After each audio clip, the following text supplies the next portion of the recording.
대한예수교장로회 통합교단의 여성 총대들이 모여 여성 리더십의 확장을 위한 방안을 논의했습니다. 예수교 대한성결교회가 목사고시 응시생들과 함께 성결교회 역사 현장을 둘러보는 투어를 마련해 취재했습니다.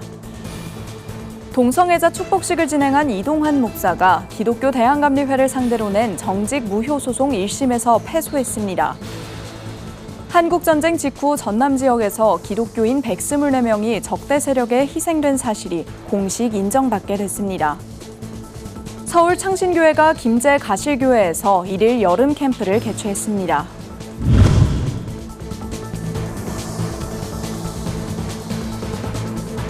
시청자 여러분 안녕하십니까? 구TV 뉴스입니다. 올해는 국내 최대 교단인 대한예수교장로회 통합이 여성 목사 안수를 허락한 지 30주년이 되는 해입니다. 다만 아직도 교단 내에서 여성 리더십의 목소리는 크게 반영되지 못한다는 지적이 나오는데요. 여성 총대들이 한자리에 모여 리더십 향상 방안을 논의했습니다. 장정훈 기자가 보도합니다. 대한예수교장로회 통합교단의 정기총회는 현재 69개 노회가 선정한 목사와 장로 1,500명의 총대가 참석해 진행됩니다. 올해 진행할 제109회기 총회에 참석할 1,500명 중 여성 총대는 43명. 역대 최다 여성 총대 인원이지만 전체 총대 인원의 채 3%가 되지 않습니다. 예장통합여성위원회는 여성 총대 중 일부와 함께 노회 현황을 공유하고 여성의 총회 참여를 늘릴 방안을 논의했습니다. 한자리에 모인 여성 총대들은 여성의 목사 안수 허용 30년이 지났지만 교단 내 여성 리더십에 대한 대우가 나아지지 않은 점을 지적했습니다. 저희 여성 교인들이 60%가 넘잖아요. 그런데 그 대표 의결권을 갖고 있는 총대가 3%가 안 된다는 것은 이거는 사회적으로도 상식이 벗어나는 것이라고 생각되고 30년이 되었는데 아니 아직도 2점 몇 프로라는 게 이게 말이 되나? 이런 어떤 저는 조금 실망감이 들었거든요. 이들은 여성들의 의견이 반영될 수 있는 총회 참여 구조가 만들어져야 한다고 강조했습니다. 그러면서 노회가 총대를 선정할 때 의무적으로 여목사와 여장로 1명씩을 선정하는 할당제의 필요성에 대해 목소리를 높였습니다. 여성위원회 역시 할당제를 법제화하기 위한 청원을 준비하고 있다며 총대들의 지지를 호소했습니다. 총회에 총대를 10인 이상 파송하는 노회는 여성 총대를 여목사든 여장로든 상관없이 무조건 1인 이상을 꼭 파송하도록 헌법을 개정해 주실 것을 청원드리오며 이렇게 올렸습니다. 앞서 통합교단은 지난 102회기 정기총회에서 여성 총대 할당제를 결의했습니다. 다만 7년이 지난 현재 총회는 이를 권고사안이라고 결정하며 일부 노회에서만 여성 총대 할당제를 시행 중입니다. 여성 총대들은 할당제가 시행되지 못하는 이유를 정확히 분석하고 정착할 방안 마련이 필요하다고 말했습니다. 총회 차원에서 이 안들이 상설위원이 안 되고 무슨 뭐가 안 되는 이런 안들이 통과되지 않는 그 원인이 뭔지 이걸 분석해서 연구도 할 필요가 있겠고 여성위원회는 또 총회에 여성들의 의견이 전달될 수 있도록 각 노회에서 여성 리더십의 참여를 강조했습니다. 특히 노회에서도 여성위원회가 설립돼 여성들의 의견을 모으고 의견이 총회까지 전달될 수 있도록 힘써줄 것을 요청했습니다. 여성위원회는 오는 9월 진행되는 총회에서 여성 할당제의 법제화와 여성 리더십 사역의 확장을 위해 의견을 전달할 것이라고 밝혔습니다. 구TV 뉴스 장정훈입니다. 각 교단별로 기독교 유산을 보존하기 위한 노력을 기울이고 있습니다.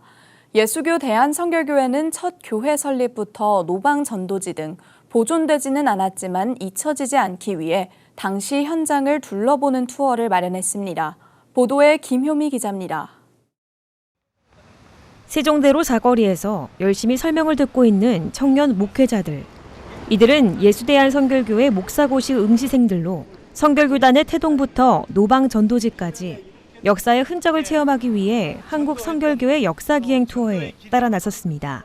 어떻게 시작했고 누구에 의해서 시작되며 어떤 방식으로 시작되었는가라고 하는 그 현장에 와서 현장의 설명을 듣고 성결교회 목사로서의 역사성이나 혹은 정체성을 확립하지 않을까라고 하는 그런 마음에서 세종대로 사거리는 옛 황토현으로 조선인들에게 최초로 성결교회 복음을 전한 전도자가 매일 밤 북을 치며 노방전도를 시작한 곳입니다. 다음 방문지는 아연 성결교회. 1910년 초대 감독인 토마스 선교사가 부임한 후 이듬해 경성 성서학원을 개원한 장소입니다. 성서학원은 일제강점기 시절 수많은 전도인들을 양성하는 동시에 성결인들의 영적 양성소였습니다. 당시 파송된 목회자들을 통해 전국의 성결교회들이 세워질 수 있었습니다. 일행은 경성 성서학원에서 10분가량 떨어진 성결교회 최초 건축물 무교동 복음전도관으로 이동했습니다. 1912년도에 건축된 성결교회 최초의 소유 건물입니다. 해방 후에 그리고 교단이 70년이라고 하는 기념 행사 때 이 기념탑을 세웠습니다. 옆에 그 기념탑 위에 십자가도 있었고 했지만 이제 개인 소유로 넘어가면서 교단 차원에서 보존을 하지 못한 데에는 이유가 있었습니다. 1943년 일제강점기에 성결교회가 해산되고 1948년 다시 되찾아 무교동 성결교회로 세워졌지만 어려운 시기를 겪으며 또다시 매각이 된 겁니다. 무더위에도 성결교단 목사고시 응시생들은 땀을 흘리면서도 성결교회가 뿌린 믿음의 흔적을 찾는 걸음을 멈추지 않았습니다. 투어를 기획한 임 목사는 새롭게 도전할 성결 목회자들이 잃어버린 선교 열정을 회복해 신앙의 부흥을 경험하길 바란다고 밝혔습니다. 굿TV 뉴스 김효미였습니다. 동성애자 축복식을 진행해 교단으로부터 출교당한 이동환 목사가 기독교 대한감리회를 상대로 정직 판결 무효 확인 소송을 냈지만 1심에서 패소했습니다. 서울중앙지법은 21일 감리회 재판위원회 판결 무효 확인 소송을 각하하면서 정직 기간이 끝나서 사실상 소송의 이익이 없다고 밝혔습니다. 재판부는 또 종교의 자유가 있으므로 종교단체의 조직과 운영의 자율성은 최대한 보장해야 한다면서 축복식은 교리에서 정한 동성애 찬성 동조 행위에 충분히 포섭될 수 있어 위법부당한 벌칙을 부과한 것으로 보기도 어렵다고 덧붙였습니다. 앞서 2019년 퀴어 행사에 참석해 동성애자 축복식을 집례한 이 목사에 대해 감리회는 동성애 찬성 동조 행위로 교리 위반이라며 이듬해 정직 2년 징계 판결을 내렸습니다. 지난해 12월에 선고한 출교형에 대해서는 현재 무효 확인 소송의 항소심이 진행 중입니다. 2기 진실화해를 위한 과거사 정리위원회는 지난 20일 열린 위원회에서 한국전쟁 직후 전남 영광 지역의 기독교인 124명이 지방 좌익, 빨치 산에게 살해된 사건에 대해 진실 규명 결정을 내렸다고 밝혔습니다. 진실화해위에 따르면 유격대는 1950년 9월부터 이듬해 1월까지 5개월간 전남 영광의 염산교회 등 6개 교회에 속한 목사, 장로, 집사 등 교인 124명을 순차적으로 살해했습니다. 이들은 기독교인, 지역 유지 또는 가족, 국군 입성 환영대회 참석자란 이유로 희생된 것으로 조사됐습니다. 이번 진실규명 결정으로 진실화해위가 직권조사를 통해 밝힌 한국전쟁 전후 종교인 희생자는 총 373명으로 늘어났습니다. 굿TV 호남 전북본부에서 보내온 소식입니다. 서울 창신교회가 김제 가실교회에서 1일 여름 캠프를 개최했습니다.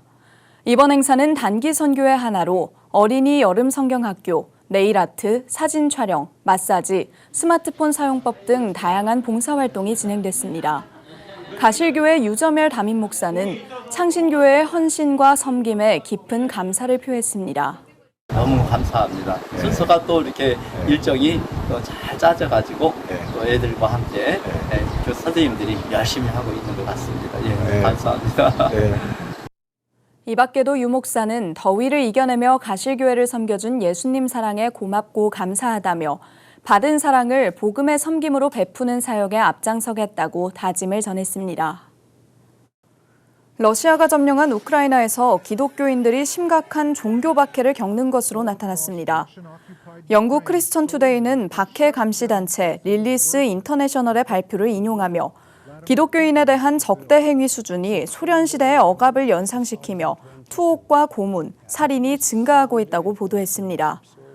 보도에 따르면 우크라이나 멜리토폴 출신의 한 기독교인 여성은 기도 모임에 참가했다는 이유로 수감됐습니다.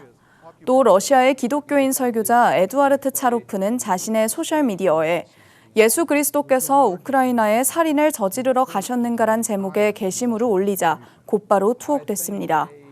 또 전쟁에 공개적인 반대 의사를 보인 교회는 철거나 다른 형태의 위협을 받는 것으로 알려졌습니다.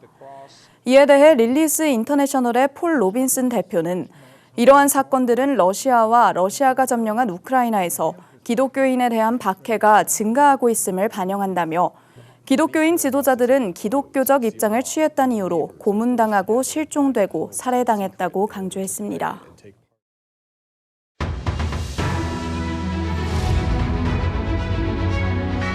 오늘의 이슈 포커스입니다. 태풍 종다리의 영향으로 차량 16대가 침수되고 토사 유출도 한 건 발생했습니다. 21일 행정안전부의 제9호 태풍 종다리 대처 상황보고에 따르면 이날 오전 6시까지 울산 울주군 한국제지, 원산교차로, 일성사거리 등에서 차량 16대가 침수됐습니다. 경남 양산산업단지 조성 현장에는 한 건의 토사 유출이 발생해 조치를 완료했습니다. 태풍 종다리는 전날 오후 9시께 전남 흑산도 남동쪽 부근 해상에서 열대 저압부로 약화했지만 열대 저압부로 수도권 부근까지 올라오면서 중부지방을 중심으로 예상대로 많은 비를 뿌리고 있습니다. 국회 국토교통위원회가 21일 전체 회의를 열고 여야 합의로 마련된 전세 사기 피해자 지원 및 주거 안정에 관한 특별법 개정안을 처리했습니다. 개정안은 전세 사기 피해자들이 한국토지주택공사가 제공하는 공공임대주택에서 최장 20년 동안 거주할 수 있도록 하는 내용을 담았습니다. 전세 사기 피해자 인정 요건인 임차보증금 한도를 종전 3억 원 이하에서 5억 원 이하로 상향하고 피해 주택이 위치한 지역의 지방자치단체장이 해당 주택의 안전을 관리 감독할 수 있도록 했습니다. 여야가 쟁점 민생 법안을 합의해 상임위에서 통과시킨 것은 22대 국회 들어 처음입니다. 질병관리청은 올여름 코로나19 유행이 이달 말까지 이어지다가 이후 사그라들 것으로 전망하며 위기 단계 상향 없이 현행 의료 체계로 관리한다고 밝혔습니다. 코로나19 치료제는 이달 26일 약 18만 명분을 들여와 애초 계획보다 더 많이, 더 일찍 도입하기로 했습니다.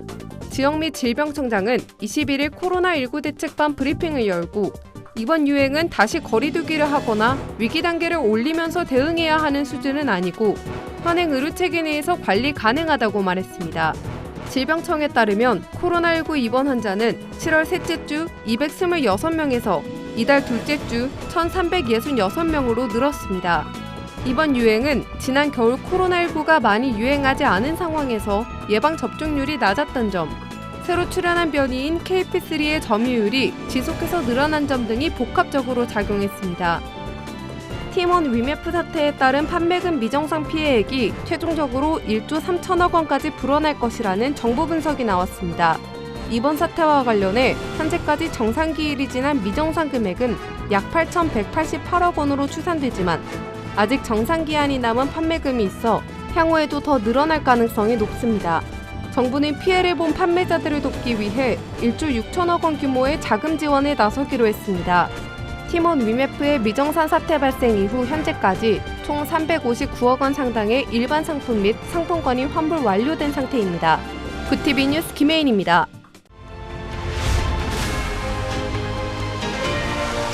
구티비 월드와이드입니다.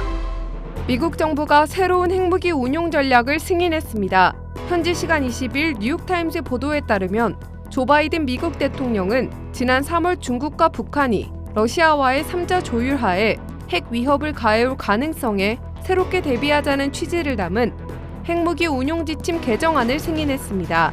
개정 지침에는 북한이 현재 60기 이상의 핵무기를 보유하고 있는 동시에 핵무기 제조 원료인 핵물질도 다량 보유하고 있다는 미 당국자들의 추정치도 담겼습니다. 북한이 한 줌의 핵무기만 보유하고 있을 때는 미국이 미사일 방어 시스템을 억제할 수 있었지만 파키스탄, 이스라엘에 필적할 만큼 핵무력을 증강한 지금은 중국, 러시아와 조율할 수 있는 수준이 됐다고 뉴욕타임즈는 지적했습니다.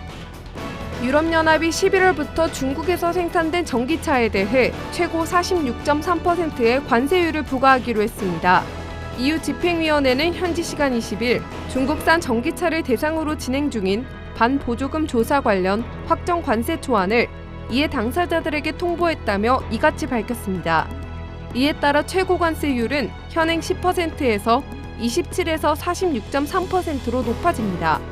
중국산 테슬라 차량에 대한 관세는 19%로 인상하는 쪽으로 가닥을 잡았습니다. 주 이후 중국 상공회의소는 이날 전기차의 자유무역을 저해하기 위한 부당한 무역 조처람에 반발했습니다.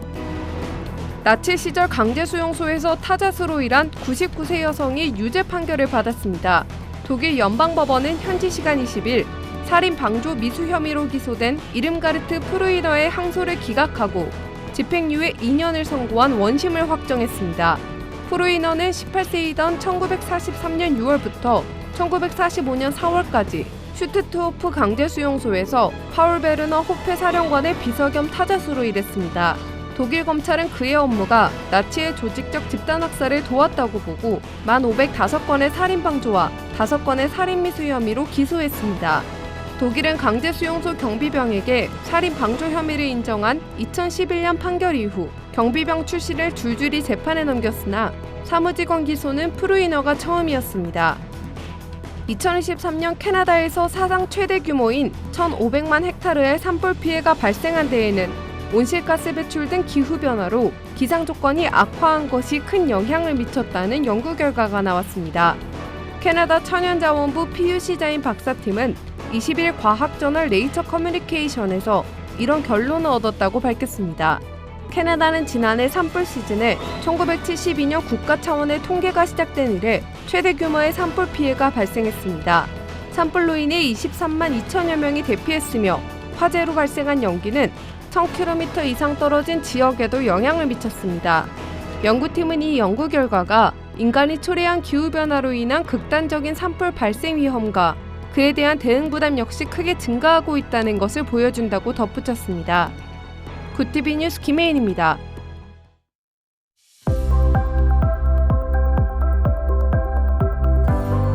내일은 절기상 더위가 그친다는 처섭니다. 하지만 무더운 날씨는 계속될 전망인데요. 전국 곳곳으로 최대 40에서 60mm의 강한 비가 집중될 것으로 보여 주의가 필요하겠습니다.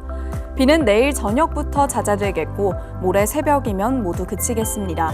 이후에는 열대야와 폭염이 이어질 전망입니다. 이어서 전국 날씨입니다. 내일 한낮 최고 기온은 서울 30도, 강릉 35도가 예상됩니다. 남부지방의 경우 대구 35도, 광주와 부산은 33도를 보이겠습니다. 날씨였습니다. 코로나19 확산세가 심각성을 더해가고 있습니다. 지난달 200명대였던 확진자는 한 달도 안 돼 1,300명을 넘어섰는데요. 특히 개학을 맞은 학교와 노인 보호시설에서는 우려의 목소리가 커지고 있습니다. 정부는 애초 계획보다 훨씬 많은 치료제 물량을 투입하는 한편 의료 인프라를 최대한 활용하겠다고 발표했는데요. 코로나19에 또다시 소중한 일상을 빼앗기지 않도록 사회 구성원 모두의 노력이 필요해 보입니다. 이상으로 뉴스를 마칩니다. 함께해 주신 여러분 고맙습니다.